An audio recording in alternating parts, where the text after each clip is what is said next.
देश के प्रधानमंत्री श्री नरेंद्र मोदी जी ने कहा था कि दंगाइयों को उनके कपड़ों से पहचाना जा सकता है, पर देश में जो जहर जीवी हैं, जो लगातार जहर फैला रहे हैं, उन संगठनों का क्या, जो देश में दंगा भड़काने के लिए किसी भी हद तक जाने के लिए तैयार है, किसी मजलूम की हत्या करने के लिए तैयार है, तो वही मस्जिद मदरसे के आगे खुला तांडव करने के लिए तैयार है। और यही लोग जो हैं, गाय माता को काटकर दंगे भड़काने के लिए तैयार हैं।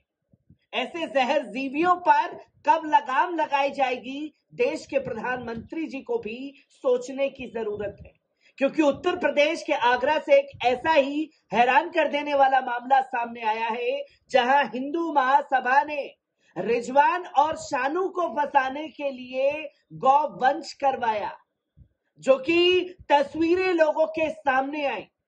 और सलाम उत्तर प्रदेश की पुलिस को, जिसने इस तथ्य का खुलासा किया और ये बताया कि इसके पीछे रिजवान और शानू नहीं, बल्कि हिंदू महासभा संगठन से जुड़े हुए लोग हैं, जिन्होंने गौ हत्या करवाई।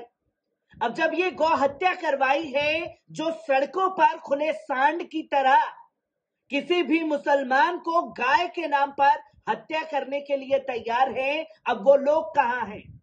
क्या हिंदू महासभा के साथ भी इसी तरीके का हश्र करते हुए वो लोग दिखाई देंगे?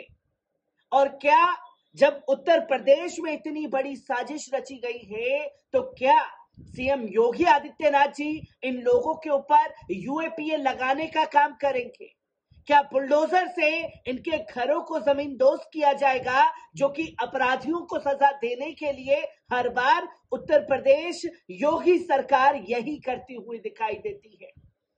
किस तरीके से तमाम चीजें सामने आई हैं, आपको बता दें कि आगरा के एतमाद तौला थाना क्षेत्र के गौतम नगर में गुफा के पास गौ कशी कर रामनवमी पर माहौल खराब करने की कोशिश हिंदू महासभा द्वारा की गई, जो कि साजिश रची हिंदू महासभा ने। पुलिस की विवेचन में ये खुलासा हुआ कि पुलिस ने 2 आरोपी गिरफ्तार किए।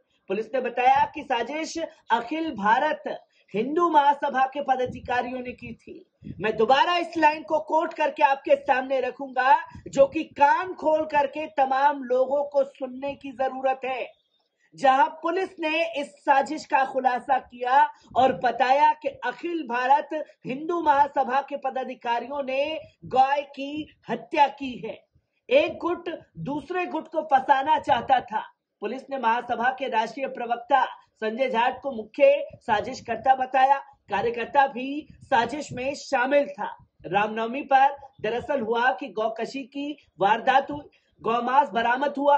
अखिल भारत हिंदू महासभा के पदाधिकारी पहुंचे। गढ़ी चांदनी निवासी पदाधिकारी जितेंद्र कुशवाहा ने मुकदमा दर्ज कराया। उन्होंने बताया था कि उन्हें गौकशी की सूचना मिली थी। कहां से मिली थी, किसने दी थी, कैसे आई थी, इसका कोई खुलासा नहीं किया। वो कार्यकर्ता विशाल और मनीष के पास पहुंचे थे। एतमाद तौला निवासी रिजवान उर्फ काल्टा, आलमगंज निवासी नकीम, विज्जू उर्फ छोटू और लोहा मंडी निवासी शानू को नामजद किया। मतलब गौ कशी के लिए इनके पास कॉल आया और इन्होंने थाने में जाकर के एफआईआर दर्ज करवाई 3 मुसलमानों के खिलाफ, जहां आरोपियों की गिरफ्तारी के लिए थाने का घेराव कर प्रदर्शन भी हिंदू महासभा के लोगों ने शुरू कर दिया। डीसीपी लाइन सूरज रॉय ने बताया कि विवेचना में कई तथ्य सामने आए। 2 आरोपी सैयदपाड़ा निवासी इमरान कुरैशी उर्फ ठाकुर और शानू उर्फ इल्ली को गिरफ्तार किया गया। नामजद आरोपियों का गौकशी से लेना देना नहीं था। जिसके बारे में इन लोगों ने खुलासा किया, उसका गौ तस्करी से, गौ हत्या से कोई लेने देने का सबूत नहीं मिला। तो वहीं आपको बता दें कि एसीपी छत्ता आरके सिंह के मुताबिक पूछताछ में पता चला कि अखिल भारत हिंदू महासभा के राष्ट्रीय प्रवक्ता मुख्य साजिश करता है, जिन्होंने गाय को कटवाया। झल्लू और संजय जाट के बीच बातचीत हुई थी। शानू उर्फ इल्ली व नदीम उर्फ झल्लू का नकीम व उसके भाई बिज्जू उर्फ छोटू, रिजवान उर्फ काल्टा आदि से विवाद चल रहा था। नकीम नगर निगम कर्मी है उसमें पूर्व में झल्लू और इमरान को जेल भिजवाया था, तभी से वो उससे रंजिश मानते हैं। इसलिए गौकशी कर नकीम और उसके साथियों को फंसाने की इन्होंने साजिश रची थी। पुलिस की पूछताछ में इल्ली ने बताया कि 29 मार्च की रात 8 बजे वो झल्लू मेहताब बाग पहुंचे। दोनों स्कूटी और बाइक पर थे। इमरान, सलमान और शानू, और इसके साथ साथ शानू को वहीं छोड़ दिया। वो गुफा के पास खाली पड़े मैदान पहुंचा। वहां गाय घूम रही थी। तय किया कि किसी गाय को काटेंगे। शानू, इमरान और सलमान रुक गए। इल्ली को और झल्लू भगवान टॉकीज आ गए। यहाँ पर सौरभ शर्मा और ब्रजेश भदूरिया, शानू उर्फ अजय मिल गए। गाय काटने की सूचना और सौरभ शर्मा, ब्रजेश और शानू ने अन्य पदाधिकारियों को दी। सुल्तानगंज पुलिस पर जितेंद्र कुशवाहा मिले। सभी घटना स्थल पर पहुंच गए। पुलिस के मुताबिक षड्यंत्र में संजय जाट की मुख्य भूमिका रही। झल्लू, सौरभ, ब्रजेश और शानू, अजय ने पहुंचकर नकीम आदि पर आरोप लगाया। आरोपी उनके सामने भाग गए।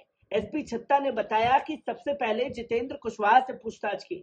उसने कहा कि कैसे जानकारी मिली। उन्होंने कहा कि मुखबिर ने बताया।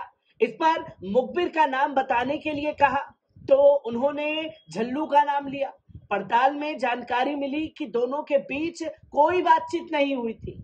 संजय जाट और जितेंद्र कुशवाहा के बीच बातचीत हुई थी। नकीम सहित अन्य नामजद आरोपियों की लोकेशन घटनास्थल पर नहीं मिली। वे 1 महीने से इस इलाके में नहीं आए थे।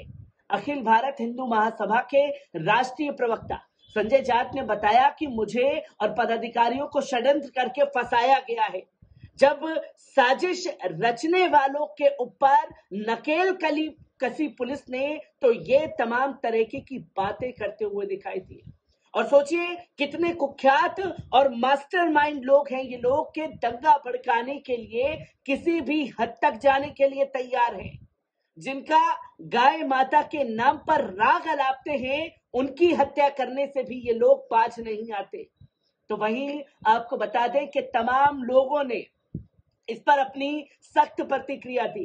एक शख्स ने लिखा कि बताइए, इन जहर जीवियों ने देश को दंगे की आग में झोंकने की जैसी कसम खाई हुई है।